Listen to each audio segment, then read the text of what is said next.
families, creating a lifetime of memories. Sadly, some families are denied these important moments due to the sad practice of alienation. These are families divided. Hello, everyone, and welcome to another episode of Families Divided TV. My kid says they hate me. What should I do? These are words that I think most of us in alienation have experienced at some time or another, even more, maybe more than one time we've heard those words. And nothing can be more piercing in our hearts than that. Well, tonight, Lisa Rothfus is going to help us with this. How should a parent respond if your child starts saying they hate you? In this video, we will discuss why a child might actually say this to a parent and what is the best way to respond to this kind of behavior.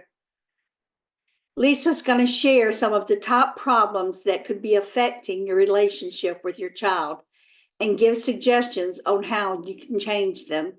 This is a tremendous episode. You may want to take notes, and I'm certain you'll want to watch it more than once. We're going to be right back with Lisa Rothfus, and we thank her for doing this episode. And we'll be right back in just a moment, right after this important message. Divorce and co-parenting are a major life interruption for families, especially the kids, but also for parents and grandparents. And it's even worse in blame-filled, high-conflict cases. When parents engage in alienation by turning the kids against the other parent or grandparents, kids suffer. They're denied the opportunity to build the 4 big skills necessary for future resilience. New Ways for Families online class can help. Parents learn to use our popular BIF and EAR skills to calm the conflict and stop the hostile emails and texts. And we even have a class for kids and parents to learn together. Research shows a 75% improvement in joint parental decision-making after this course is taken, plus overall improvements for kids' well-being. Don't wait to make this affordable investment in your children's future and improve your well-being too. Start learning new ways for your family today at conflictplaybook.com. What do you do if you are divorced and your child says they hate you? My name is Lisa Rothfus. I'm a therapist here in Austin, Texas. I would be willing to bet that if you are watching this video, it's because you have been in a situation where you were divorced or separated and your child has told you they hate you. Or maybe it was something else they said that was very similar. Like, I hate you and I don't ever want to come to your house again. Or, I wish I didn't even have a father. Or, when I turn 18, I'm never going to see you again. Or, you're not my real mother. So why would a child who previously enjoyed being with you and even told you many times how much they love you now be saying the exact opposite after you divorce from your ex? What causes a child to express this kind of anger and hatred and disconnection from a parent? If this is happening to you, I'm sure you're confused, and you probably want to know, what can you do to make the situation better? Is there anything you can do, or is the situation completely out of your control? As a therapist that's been counseling children and families for 36 years, I've treated many high conflict cases with children and parents. I've done reunification therapy with over 400 court-ordered family cases. And this is a pattern of behavior I have seen repeatedly in my cases over the years. There are 5 factors in particular that I would like to share with you today that might really help you to improve the relationship with your child. I'll list those 5 factors and then we can look at them more in depth. 5 important factors to evaluate in your case are: is your ex engaging in any alienating type behaviors? Have you identified your parenting style? Do you have a new relationship, such as a boyfriend or a girlfriend or a new step-parent in your home? Do they have children that are also in your home? Do you live near your children, like 15 minutes away or in their school district? Do you support the child in attending their extracurricular activities and events with their peers? Let's look at factor number 1. Is your ex engaging in any alienating behaviors? I'd like to look at 3 of the most important and serious alienating behaviors used by a favored parent. And the first is bad-mouthing. Has your ex been bad-mouthing you to your child? Your child has told you some of the negative things your ex has said. And it might be that it's not just your ex that's bad-mouthing you. Maybe it's your ex's new boyfriend or girlfriend, a new step-parent, an older sibling, or your ex's family members that have been bad-mouthing you. A second alienating behavior they could be engaging in is limiting your contact. Here are a few common scenarios in limiting contact I've seen in my practice. Your ex calls you and says that your child doesn't want to come over, and they say, I can't make them go. I can't force them to get out of the car. Now, this is limiting contact because it is your ex's job to get your child to go with you. And if they don't, they are in what we call contempt of court, as this is legally your parenting time. So I want to share a story about a dad I worked with and his daughter, who was heavily involved in cheer competitions. The mom calls the dad and says, Sally really needs me to go with her to the cheer competition this weekend because she needs me to do her hair and makeup. Now, this is a tricky way to limit contact because the mom makes it look like the daughter needs her for something dad can't do. This dad would go to her competitions, but the daughter wouldn't even spend any time with him or even hardly acknowledge him. So this is a lose-lose situation for the dad. If he does go, he's relegated to the sidelines. If he doesn't go, it looks like he doesn't care about her cheer activities. I see lots of these kinds of scenarios around extracurricular activities with parents and children. Extracurricular activities can be used to limit contact with a parent. A third alienating behavior that is often used by an ex is giving the child the message that you are dangerous. And this can be accomplished pretty easily by giving the child a phone supplied by your ex, of course, so they can tell the child you can get a hold of me at any time just in case you need me.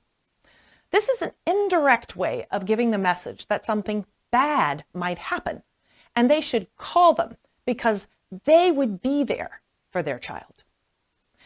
But sometimes the message about you being dangerous is not so indirect, like multiple CPS calls, painting you as having abused the child, all of which are dismissed, but the damage is done.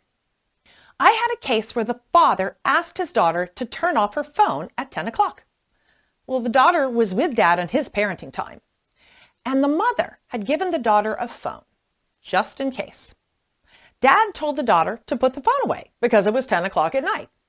And the daughter got upset, and she didn't want to give the phone to him.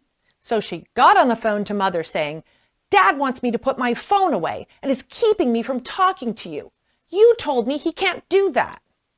Mom says, oh, I'm so sorry. This must be terrible for you. And this causes the daughter to feel worse and more afraid. The daughter starts screaming at her dad and hyperventilating. Mom, who is still on the phone with her, says, just take some deep breaths with me. You're having an anxiety attack. I'll call the police to come and do a well check to be sure you're okay. Well, once again, mom is giving the daughter the message that dad is dangerous and incompetent, can't take care of her. He can't be trusted, so the police have to come to see that she's all right. The biggest issue with alienating behaviors is putting the child in what we call a loyalty bind. This is where the child feels uncertain about having a relationship with both parents. They understand how much each parent hates the other. And this is hard psychologically for the child to deal with. It's like an internal splitting of the self. Only way the child can cope with this is decide to cut off the relationship with one parent. Then they don't have to experience this internal turmoil anymore. This is a survival strategy. They will often report feeling better after cutting off with the parent. And this is often interpreted as, see, that parent was the problem. But the problem is not with them, but the tension and toxic stress the child is experienced for a long time between the parents' conflict. I have also seen children suffering from a loyalty bind experience things like anxiety, depression, self-harming behaviors, and even suicidal behaviors, substance abuse, and gender identity problems. So giving a child the message that a parent is dangerous can have very serious consequences for that child. So just to recap, the first factor to evaluate when your child says they hate you is whether your ex is engaging in alienating behaviors.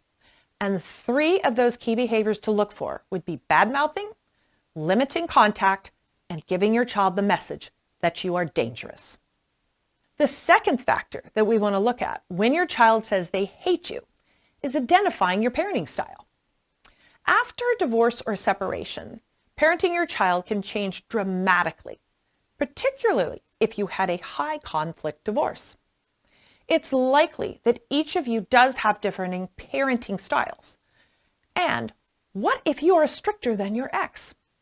Kids don't normally like rules, even though they're good for them. What if you have a more structured parenting style and your ex has a more permissive style? Are your kids going to stop wanting to come to your house because you have more rules than your ex?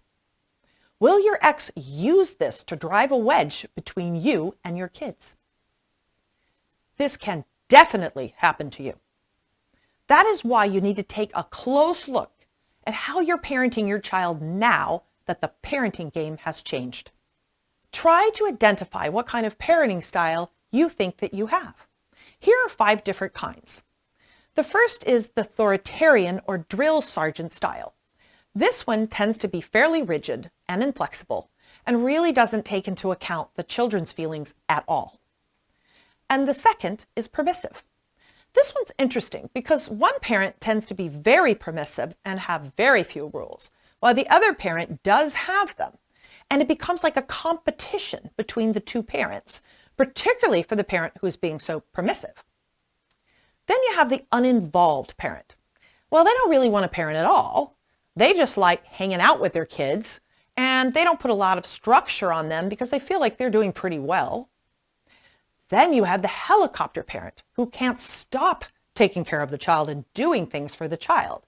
They also believe they're better at parenting than you are.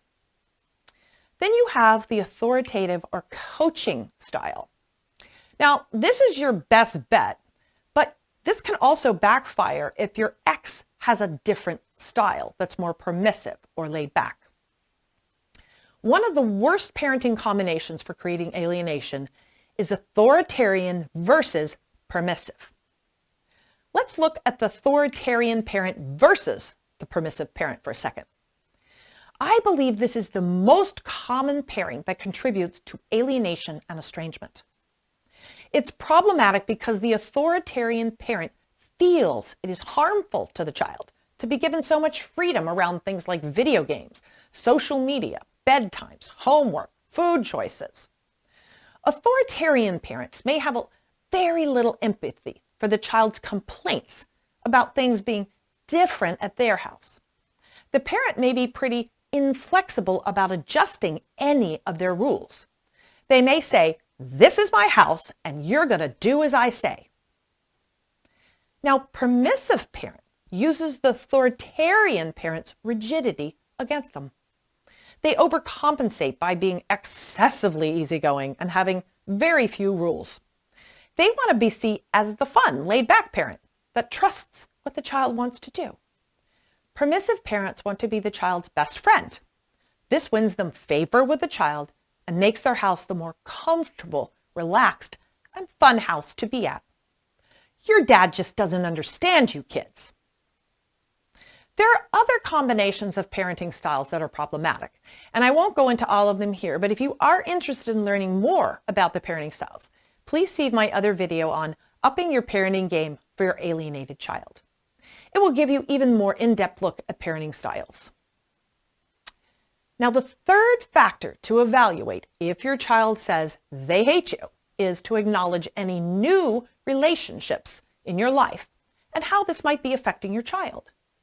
Have you started dating someone and you want to introduce them to your child? Does this person eventually move in with you? Does this new person in your life have children that come to your home and they start living with you as well? Does your ex want nothing to do with this new relationship? Do you eventually marry this person and notice that the conflict between you and your ex gets even worse? Well, this is another one of the top issues I see that contributes to alienation. You're excited about having this new relationship, and you're expecting your child to feel the same way. And sometimes the child is fine at first with the new relationship in your life. But the ex perceives your new relationship as a threat, and it becomes a competition around who's the better parent, the ex or the new person. They can't let the child have a close relationship with this new person, so they begin to badmouth and criticize this new person. And the child begins to feel differently about this new person in your life. The child even starts being disrespectful and rude to them. Eventually, this person moves in with you, and the child starts to feel that you are acting differently when this new person is around. And this is probably a very accurate observation on your child's part. Chances are you are acting differently. Where previously the child enjoyed coming to your home and interacting just with you, now they do not have you all to themselves, and it has changed. They may feel hurt or rejected or left out. In my experience, I would say that stepmothers, more so than stepfathers, are more likely the cause of a child wanting to pull away from a parent. And I don't mean to be sexist about this. That is just what I've seen. I think that's because when moms come into the home, they tend to take charge of the home life. And this can have a very serious impact on the relationship with your child. In one of my cases, I had a dad with two daughters, and these girls had previously enjoyed going to Dad's house. After he married his second wife, and she became their stepmother, she made the mistake of saying how she saw the children as her own, and even said, "I think sometimes I'm more of a mother to you than your own mother." She also had a child of her own that she brought into this new family dynamic and said to them, "I treat all of my children the same way." Unfortunately, the girls didn't enjoy being around this child as they felt she was too hyper and constantly invaded their space. Stepmom's parenting style was more authoritarian, and she had very strict rules in her house. The girls found her to be too rigid, where their father had previously been more laid back. Stepmom was a take charge kind of mom and began making most of the decisions for the family, including enforcing most of the rules. The girls tried talking to their father about their problems with the stepmom. They told him they didn't feel like she was their mother and wanted him to be the one parenting them when they were at his house. Dad insisted, "We don't want to upset her. We just want to try to all get along. Maybe you could apologize to her for being short with her when you came home today." Well, as you can imagine, all of these factors really upset the girls, and they started making excuses not to go to the dad's house. When the girls didn't want to go to Dad's house, the stepmother began to tell the dad that the girl's mother was interfering with his time, and he should take the girl's mother back to court. So the court battles began. The girls wanting less time at Dad's house, Dad and stepmom feeling they offered a better parenting environment for the girls, and they wanted more time. The girls were both experiencing high anxiety, and one of them was having panic attacks daily, while the other was suffering from depression and an eating disorder. Here's what Dad didn't understand. how his personality had changed when he remarried, how his new wife had changed his relationship with the girls, how the stepmom was taking charge of the parenting, and how this was impacting the whole family dynamic, how rigid the stepmother was in her parenting, how unwilling dad was to confront the stepmother about her trying to inappropriately take charge of parenting the girls, how he's willing to sacrifice his relationship with the girls to keep his new wife happy, even asking them to apologize when stepmom got upset. If you have a new relationship, or even one that you have had for a long time since you left your ex, it may be very important to evaluate how this relationship may be impacting your child. Could any of the reasons we discussed in this story be causing your child to pull away? So let's talk about factor number 4 to evaluate. Do you live near your children? Meaning like no more than 15 minutes away or in their school district. Are you sharing 50-50 custody and you don't live near your ex? Why would this be important? Well, I'm amazed how often parents don't think about this issue and what the consequences can be when you decide to move to a new home farther from your child's school and their friends. You are now competing with so many other factors as a result of being farther away. Kids can't easily get to school activities or extracurriculars. You'll say it's too far to drive back and forth so often. It takes too much of your time. I don't have as much time with you. They often have to miss social events with peers like birthday parties and sleepovers because it's too far to drive. There are no other kids to play with at your new home, and they're lonely and they're bored. Sometimes this causes alienating behaviors to take root. They start to call or text the ex all of the time because they're lonely and they're bored. You hate this because this is supposed to be your time and you don't want them to talk to the other parent so much. Long car rides of 30 minutes to an hour away are boring and tiring at the end of a long school day or week. This also contributes to them not wanting to go to your house. Parents don't think about how the driving back and forth will affect the child. And this is even worse if you live more than an hour away. The child has to get up extra early to get to school. In some cases, 5 or 6 in the morning to be at school on time for extracurriculars like football, lacrosse, dance, drill team. But the most difficult scenario of all is when a parent lives out of state. Your time with them is so limited. And this is another contributing factor that can lead to alienation. If you are just not there physically for your child, it's going to be hard to keep up a connection with your child. You're excited for them to come and see you for the 45 extended days in the summer, but they're scared and they resent being away from their home for such a long period of time. Developmentally, this is not even appropriate for younger children.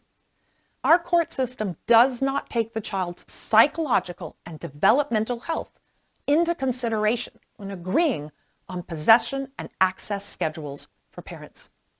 And then parents wonder why children don't want to go. For older children, they resent you because they can't be with their friends, get a summer job, go to summer school, or even go to camp in some cases. They will start finding many reasons not to go. And they often make up stories about how bad it was at your house, even saying that you may have abused or neglected them. Many will lie if they think this will prevent them from going back. The 5th factor to evaluate when your child says they hate you is whether you support your child in their extracurricular activities. Now, this may seem like it's not very important, but in my opinion, and having seen many of these cases, this is actually another major factor contributing to children pulling away from a parent, particularly if they are a middle or a high school kid. Your child is involved in a number of activities, but you don't want to be spending your time going to all of these events. You like having your weekends open and relaxing at home after a hard week at work. But your child is in a competitive sport like league soccer, baseball, cheer, gymnastics. and is really upsetting and is disruptive to the team when they don't show up for practice, games, or competitions. Coaches get mad and they blame the child. This affects how much they get to play and be part of the team. Parents tell me, well, I talked to the coach and he said it's all right. But really, it's not. And they just don't give your child the playtime that's given to the other kids. I had one father that talked his daughter out of going to her dance program at the end of the year when she'd been practicing all year to perform. But it was on his time, and the daughter knew the dad didn't really want to go, and she didn't want to upset the dad, so she missed her performance. And I've known other parents that didn't want to take kids to birthday parties, scouting events, school carnivals, or other important activities that they want to attend. I knew one dad that lived 5 hours away and had custody of his child on first, third, and fifth weekends. His son was a high schooler who was involved in competitive rowing and had competitions almost every weekend. But Dad wanted him to come to his house in a small town in Texas, so he couldn't be involved in his activities, see his friends, or attend his rowing competitions, which upset his coaches. Dad said he talked to the coach, and the coach understood. But that didn't change the fact that the rowing coach was beginning to use him less and less in competition because he couldn't be counted upon to attend an event. The boy became very resentful that he had to miss so many events and his sports and friends. The dad told his son, "I've already missed so much time with you because you didn't come on my weekends. I want to see you more." This son really loved his dad, but eventually he started refusing to go to his house. The dad became very angry with Mom and decided to take her back to court to get full custody. Well, I tried to talk to the dad and offer some other options that didn't involve taking his son away from his events, but the dad moved forward anyway with the court hearing. Because the child was 16 years old, the court decided that the boy did not have to go to his dad's if he didn't want to, and said that they could invoke the teenage clause, as it's called in Texas. Unfortunately, the dad's unwillingness to see his son's side of this issue caused him to have less time with his son, not more. But what can you do about these 5 factors if any of them apply to you? And here's the most important part about this video. There are things you can do to improve the relationship with your child, but you're going to have to work at it, and it won't happen overnight. Let's take factor number 1. Is your ex engaging in alienating behaviors? If you think your ex is bad-mouthing you and your child tries to talk with you about it and what they have heard, you need to stay calm and neutral when they bring these things to you, even if you hear something that is very distressing and you know not to be true. Your child may not want to come to you again if you get very upset about the other parent, raising your voice, gesturing angrily, and begin to talk badly about the other parent. Never say, "That's not what happened. I'll tell you what really happened." Or, "I'm tired of your mom telling lies about me. This is what really happened." So stop and think about what you're doing. Don't start bad-mouthing the other parent because you're so angry. Instead, you might want to say something like, "Well, I'm glad you feel comfortable enough to talk to me about this. If you hear something that's upsetting about me, please come and talk with me so we can discuss it together. I will never be upset with you. I love you and I want to understand how you feel." Kids are scared to talk to you because they know they are in the middle of their parents' conflict. And again, that's what we call the loyalty bind. The second way your ex could be alienating you is limiting contact. So be sure to keep a record of all the times children don't come on your possession time. This can be useful if you go to court. Texas has a new law called Time Taken, Time Back. And other states may have some laws that are similar. Preventing contact is a violation of your decree, and it is referred to as contempt of court. If your ex is trying to whittle away at your time, let them know that you will take their children to their extracurricular activities. You will take them to the birthday parties and sleepovers on your weekends. And if they're sick, let them know you will come and get them and take care of them. The third way your ex may be alienating is setting you up to look dangerous. Now, this is a more serious alienating behavior. Often kids who start believing a parent is dangerous start refusing to go to that parent's home at all. The child starts to pick up on the fear about the other parent. False accusations may begin to happen, and you will need to resolve this. You will most likely need to get a lawyer, maybe court involvement, and a reunification therapist involved at this point. Now let's look at the second factor that could be affecting your relationship with your child, which is your parenting style. So first, try to identify what kind of parenting style you think you have. Remember, there are 5 major kinds of parenting styles. The authoritarian or drill sergeant, which tends to be very rigid and controlling. The permissive, which tends to have very few rules. The uninvolved parent that wants to be more of a parent and oftentimes isn't even around. The helicopter parent that likes to take care of all their kids' needs and shows that they're a better parent than you are. Or authoritative coach. And this is the best, but again, it requires some skills like listening and empathy to be effective. One of the biggest problems many parents have after a divorce is that they don't realize how some parenting strategies can blow up in their face when they're dealing with a child that is pulling away or even becoming alienated from them. The number one thing you want to avoid in your parenting in these situations is continuous conflicts with your child.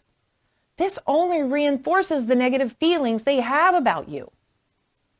When I work with parents experiencing any stage of alienation with their child, I say to them, parenting a child who is becoming alienated from you is very different than parenting a child you previously lived with on a daily basis. You may have to start parenting differently. The parenting style that is least effective in alienating cases is the authoritarian style. An authoritarian's rigidity is their downfall. Do it my way because I say so. Or, I don't care what your mother does. This is how we do it at my house. These kinds of responses will not be effective and will backfire for sure with older kids. Often the authoritarian parent feels that they are the only parent offering the child any real parenting. But if your rules are drastically different and very rigid compared to your ex's, then kids will naturally want to be with the other parent. You will need to move towards a more flexible parenting style, like authoritative. When this parenting style, you listen and you have empathy for your child before deciding what to do or telling them what you're going to do. Showing empathy is the key here. Really listening to what your child is saying will go a long way towards preventing your child from pulling away from you. And the final piece of this is to help explain to the child why you made a particular decision for them. This is what an authoritarian parent doesn't do. I had a stepmom and a dad with 2 girls in my practice, and they had very rigid rules, particularly the stepmom, but never told the kids why they had these rules. The stepmom was so unapproachable that they were afraid to ask. In this case, stepmom was more rigid than dad. So naturally, the children wanted more time with their mom and less with their dad and stepmom, and they all went back to court. Some parents get more and more angry as a child becomes disrespectful and rude to them. Like when they say, I hate you, and I don't want to come to your house anymore. I had one authoritarian dad that yelled at his children for saying that they didn't want to come to his house and said to them, I don't ever want you to say anything like that to me again. Then he cursed out their mother calling her very bad names, sent them to their rooms, and took away their cell phones. Well, this caused the children to be afraid of their dad. And the dad's response to his children's behavior is exactly what you don't want to do. His explosive, angry, overly emotional response only made him look worse when the boys told their mom what had happened. Mom then used this to drive a wedge between Dad and his boys, reinforcing that Dad is dangerous when he gets mad. These children are now afraid to talk with Dad at all because they feel he's not really going to listen to how they feel. I am still working with this dad in this case, and I tried to meet separately with him and help him examine his parenting style, but he feels he's doing it all right. He said he told the boys how he has gone out of his way to make them happy at his house. He discussed what all he has done for them, and they should now understand how he feels. However, this is not showing empathy or listening to his children's concerns. He's really unwilling to change his behavior, and it's causing even more damage to his relationship with his children. A more appropriate way for the dad to have handled the situation would be for Dad to have asked calmly, "Can you tell me more about why you don't want to come? Help me understand what's happening for you." To them, it may be something as simple as, "Well, I don't like my room." "Well, the house is too dirty. You don't pick up after the dogs." "You don't have any food in the house that I like." These are things you can work on with your child if you know how they feel. One really good source for changing your parenting style is a program called Love and Logic. It's been around for about 40 years. The foundation of this program is start with empathy, because nothing else will work if you don't have empathy for what your child is experiencing. This book gives great strategies for avoiding conflicts with your child. And ultimately, listening and using empathy is more important than fixing the problem. One of the Love and Logic books I particularly love is When Your Child Leaves You Speechless. In this book, they outline the 3 basic steps to empathy. Number 1, listen to what your child is saying and try to imagine what you would feel like in your child's shoes. And keep your mouth closed when you're doing this step. Step number 2, after they share with you, you start thinking about what your child is feeling. Say, "You sound frustrated or angry, or confused." Ask, "Did I get that right?" And if they nod their head, then you got it. If not, ask them to tell you more about how they feel. Then ask, "Can you tell me more about that?" The third step is just repeat steps 1 and 2.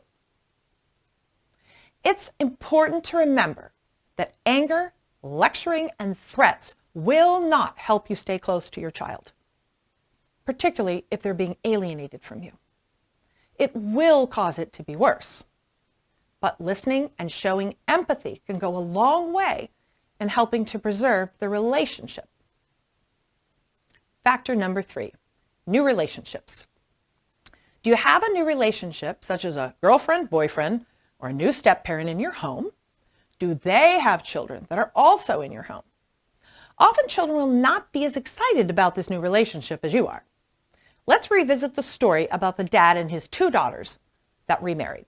Now, what were some of the problems?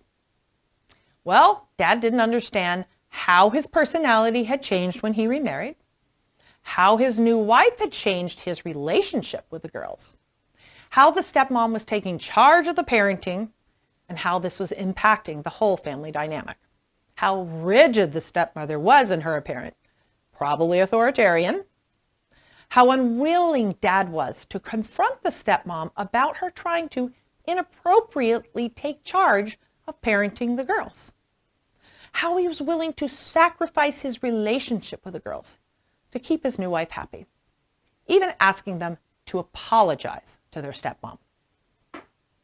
Are any of these situations happening to you and your child?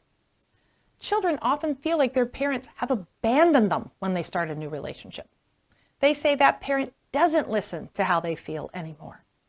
I often see in my practice that keeping the new relationship intact becomes more important than understanding how the child feels. because the parent wants that new person they're dating to feel supported by them. And new step-siblings are not always a welcome addition to their lives. Oftentimes, this makes kids more resistant to coming to your home. You need to evaluate if any of these issues are affecting your relationship with your child. If yes, sit down quietly somewhere other than your home without this new person present and ask your child if they're having any of these kinds of thoughts. And you have to be the one to take the initiative to talk with them about this, as they're often too frightened to tell you how they feel about this new person in your life. They'll just say that they don't want to go to your house anymore. They'll cut you off and not have to deal with the issue at all. Using your listening and empathy skills to understand what is going on and try to problem solve what you could do differently to help them feel better about coming to your home. Ask the step-parent to take a step back and let you parent the child, not them. Factor number 4, do you live near your children? This doesn't mean 20, 30, 40 minutes or more away. It means more like 15 minutes, or even better in their school district. If you have 50-50 custody and live too far away, the children can really become resentful. As we said earlier in the video, you're competing with so many more factors as a result of living farther away. Kids can't easily get to school activities or extracurriculars. They often have to miss social events with peers. There are no other kids to play with at your new home, and they get lonely and bored. The solution, and you're probably not going to like it, is move closer. If possible, move into the school district. If you live out of the city or the state your child is in, I recommend moving back to that city or state. A dad I was doing reunification with wanted to reunite with his son after years of not seeing him. However, this dad lived in another city in Texas. His son was in middle school and very involved in baseball, which is almost a year-round sport. He'd been involved in the sport for years, but now Dad wanted him to come and be with him on the weekends.